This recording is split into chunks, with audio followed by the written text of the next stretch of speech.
Buenas tardes, amigas y amigos. Bueno, el día de hoy les traigo la intervención del presidente Gustavo Petro, ya que el día de hoy se está llevando a cabo en Argentina la séptima cumbre de la CELAC. Como sabemos, es una reunión muy importante porque se tratan temas que incumben a toda Latinoamérica. En este caso, los países con presidentes progresistas llevan a cabo esta reunión para tratar temas de índole latinoamericano. Así que es muy importante para la región esta reunión. Así que quiero que en este momento veamos porque el presidente Gustavo Petro acaba de hacer su intervención. O sea que quiero que la escuchemos en este momento. Veamos lo que ha dicho el presidente Gustavo Petro. Es un video un poco largo, pero vale la pena escucharlo por lo importante que se dice en esta intervención. Veamos y escuchemos.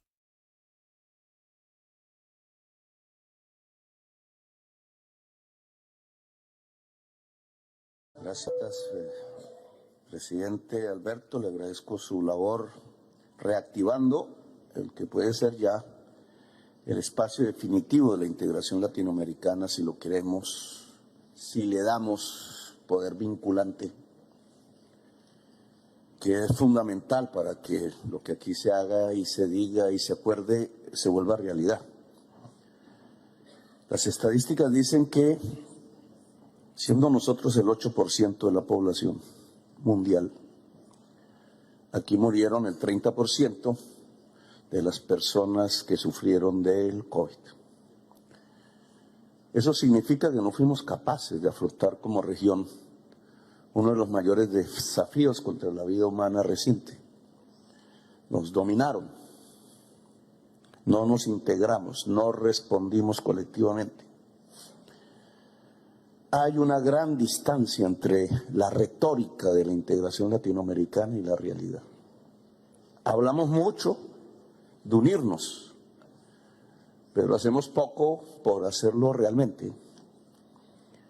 Y yo creo que esa historia tiene que cambiar. De la retórica tenemos que pasar a la realidad. Hay casos relativamente exitosos.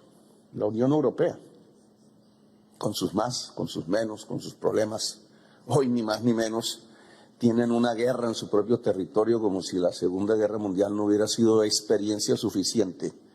En los mismos lugares donde los nazis mataron 20 millones de personas. Desde aquí deberíamos, antes de dejarnos presionar por alinderamientos militares, exigir la paz.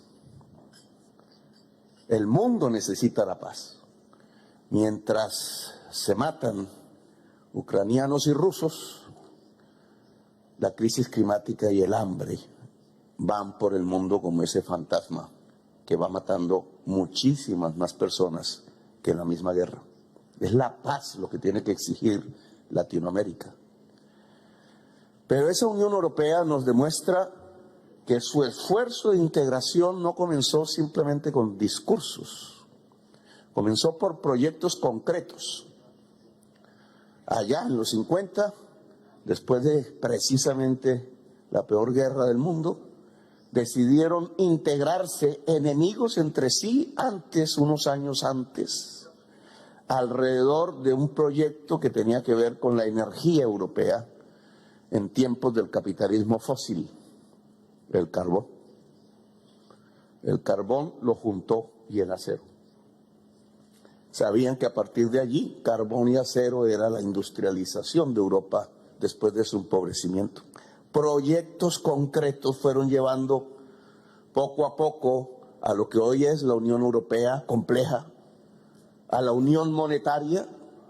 La Unión Monetaria no era posible sino a partir de homogenizar sistemas de control sobre el dinero y sobre todo partir de los proyectos concretos, materiales sobre los que se basó esa unión en medio de la diversidad cultural de los europeos.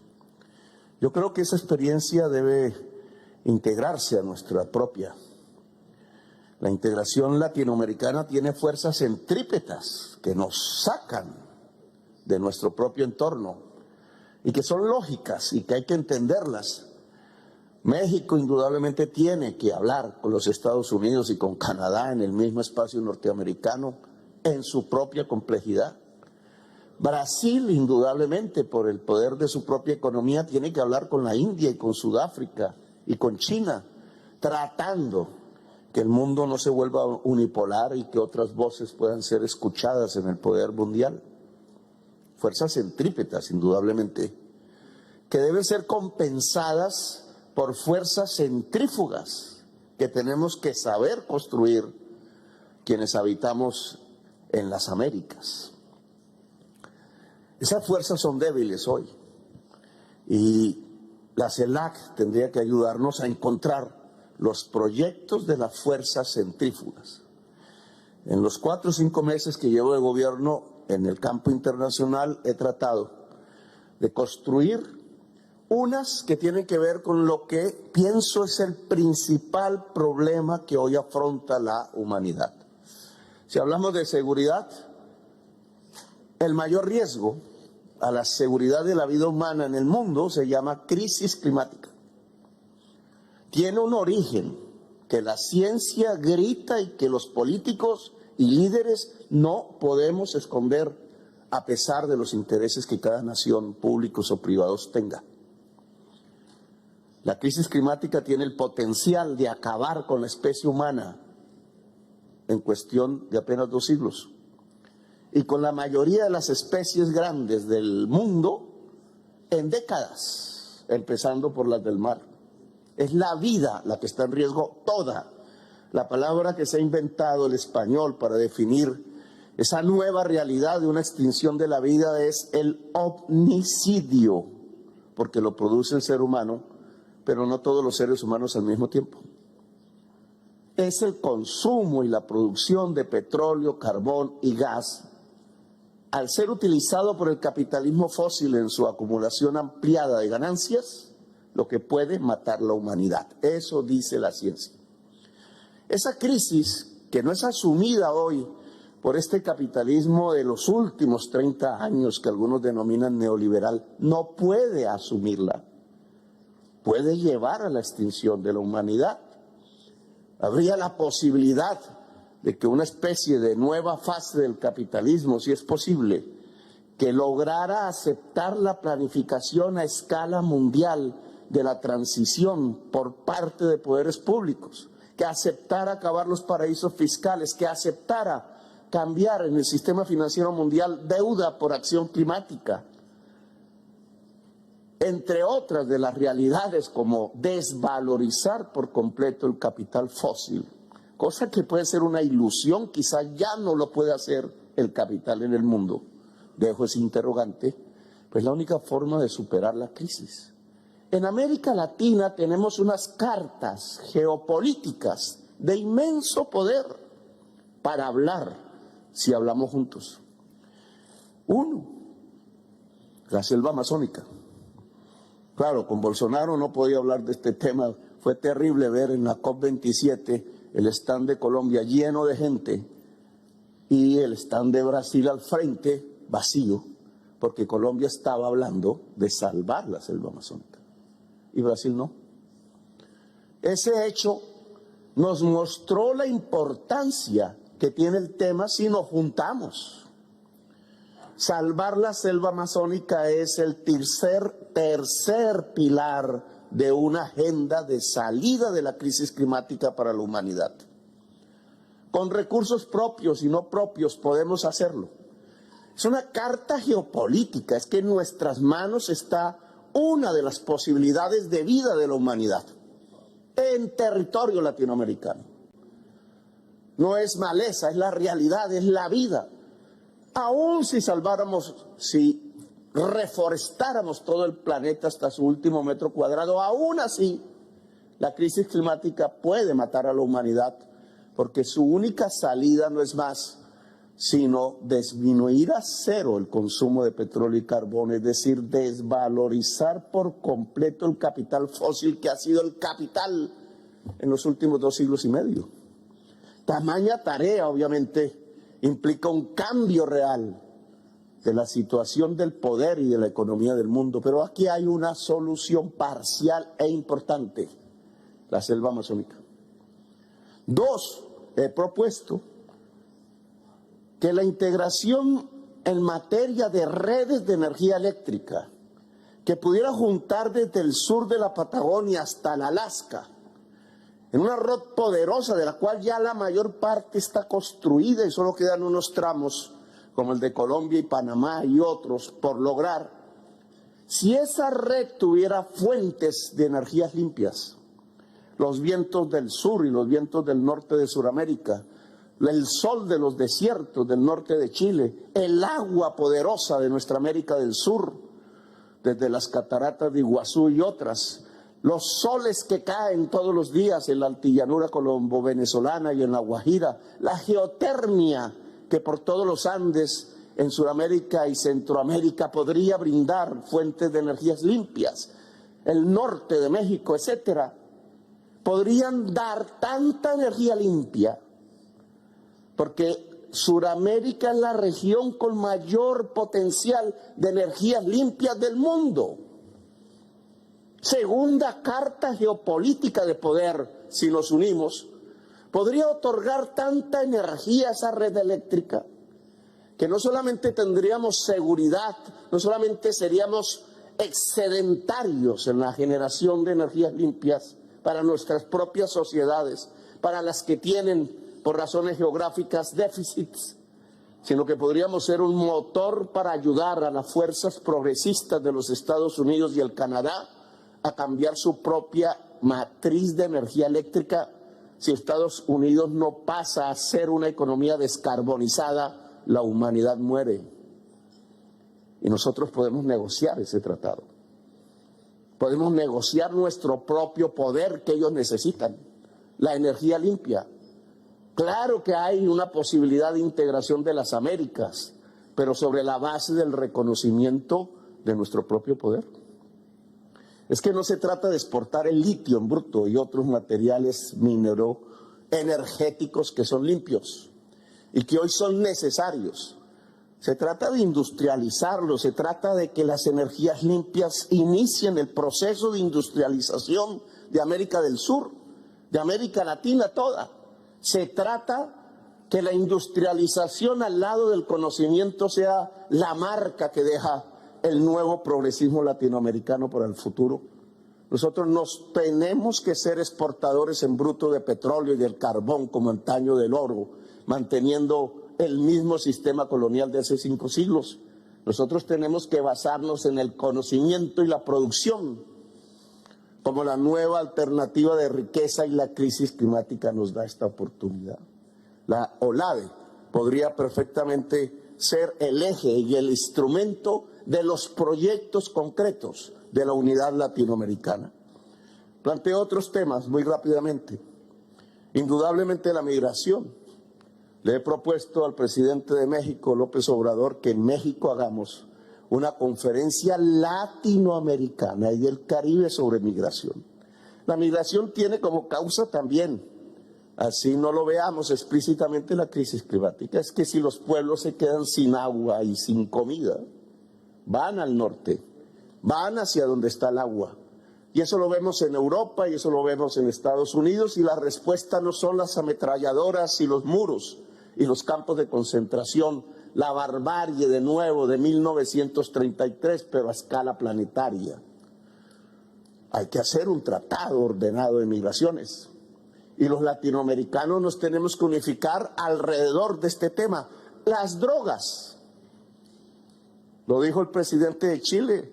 Las organizaciones que se empoderaron a partir de una política errada de Nixon y que durante medio siglo ha demostrado su rotundo fracaso.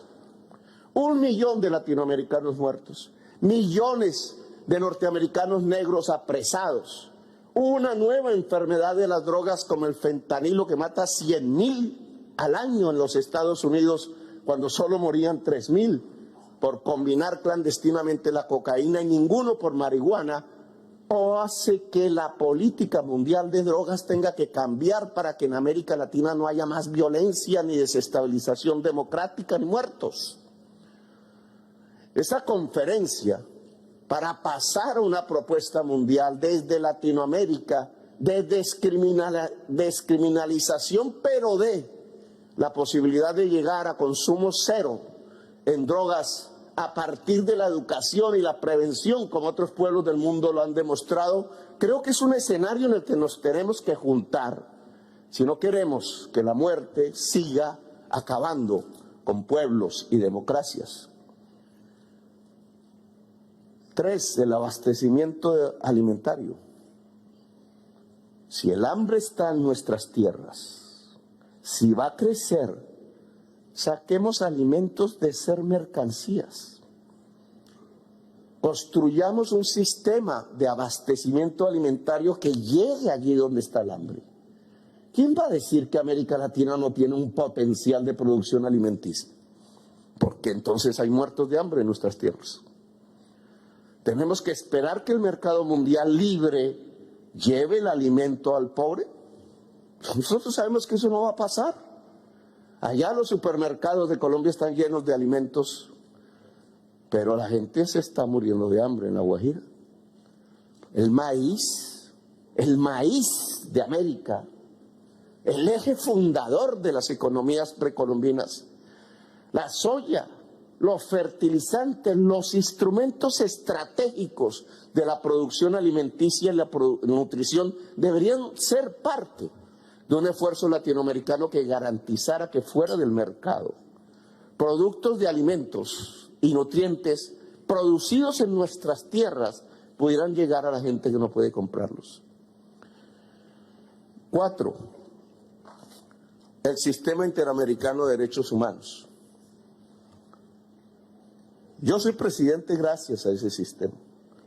Un grupo de liberales, y eran liberales, presidentes por allá en los 70s, construyó el Tratado Americano de Derechos Humanos, la Convención.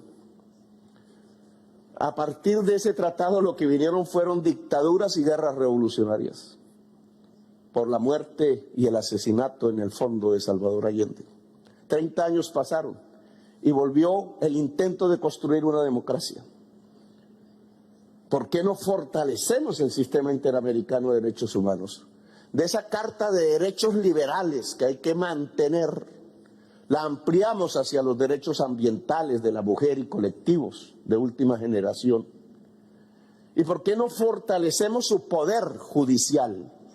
La Comisión y la Corte Interamericana de Derechos Humanos ha invitado a Venezuela a reingresar a ese sistema. ¿Por qué tenemos que seguir manteniendo violaciones del sistema interamericano a pesar de que nuestros gobiernos firmaron en el pasado el tratado?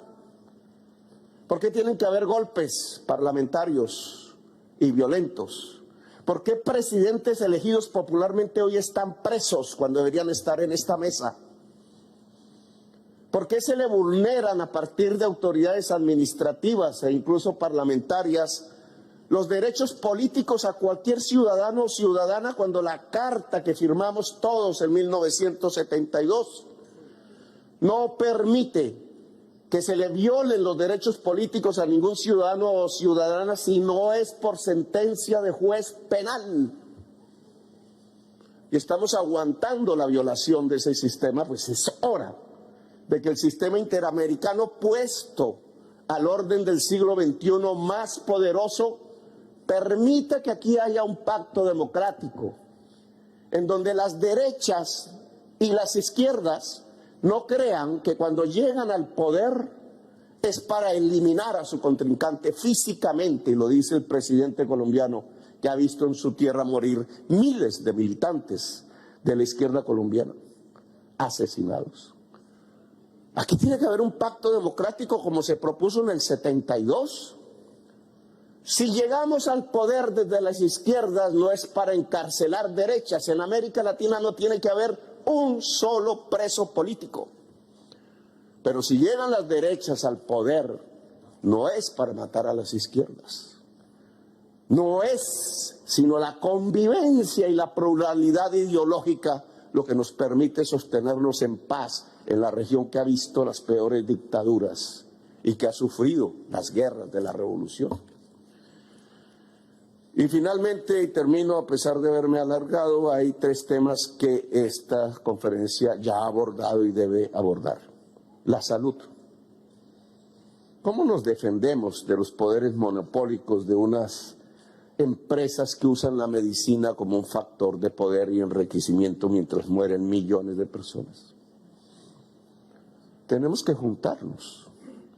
La propuesta de México es importante y la sustentamos. Tenemos que tener un organismo común que nos defienda de la codicia alrededor de la medicina y que pueda llevar la medicina que se necesita al que la necesita, a la que la necesita. La propuesta, creo también mexicana, de una agencia aeroespacial latinoamericana. Indudablemente tenemos que, estando en la línea del Ecuador, muchos de nosotros, usarla en función de que esa industria aeroespacial le pueda servir a nuestros pueblos, que podamos meternos en ese camino que otros países ya han transcurrido por él sin que nosotros lo hagamos. Y finalmente los trenes. Por el Pacífico no se puede juntar toda la región andina hasta llegar al Atlántico. El viejo sueño del Canal de Panamá, pero visto en trenes. Es que nuestras ciudades más poderosas del lado Pacífico no se pueden integrar por los desiertos a través de un tren que junte nuestras principales ciudades y por territorio colombiano y venezolano llegar al Atlántico. Bolivia no tendría una posibilidad allí cuando no tiene mar. No tendría una posibilidad de ligarse tanto al Océano Pacífico como al Océano Atlántico, es decir, al mundo, si adelantáramos este proyecto. Yo creo que el tema de los trenes, y el presidente Boric de Chile me invitó a la inauguración, pero me tocó salir por una crisis climática en Colombia. Está en el camino adecuado, pero ese camino adecuado porque no es la imitación de la gran autopista norteamericana que usa una movilidad intensiva en combustibles fósiles lo que nos va a salvar ahora en el siglo XXI. Destruimos nuestros trenes, ahora hay que reconstruirlos. La red férrea que se propone también tiene un eje troncal, que es el Pacífico, que puede ir desde Santiago de Chile o más al sur hasta el Caribe colombiano y el Caribe venezolano, y ese sería uno de los grandes esfuerzos de integración de nuestras culturas, de nuestro pueblo, de nuestro comercio. Dejo ahí, señor presidente, muy amable por haberme escuchado.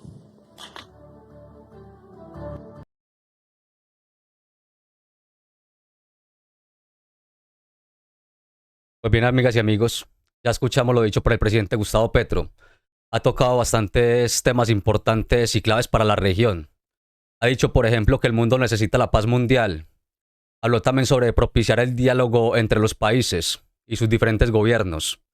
Habló también de que no se debe perseguir a ningún sector político. También sobre que la vida está en riesgo y que la ha provocado el mismo ser humano. También habló de la necesidad de crear la unidad entre los pueblos latinoamericanos y sus gobiernos progresistas.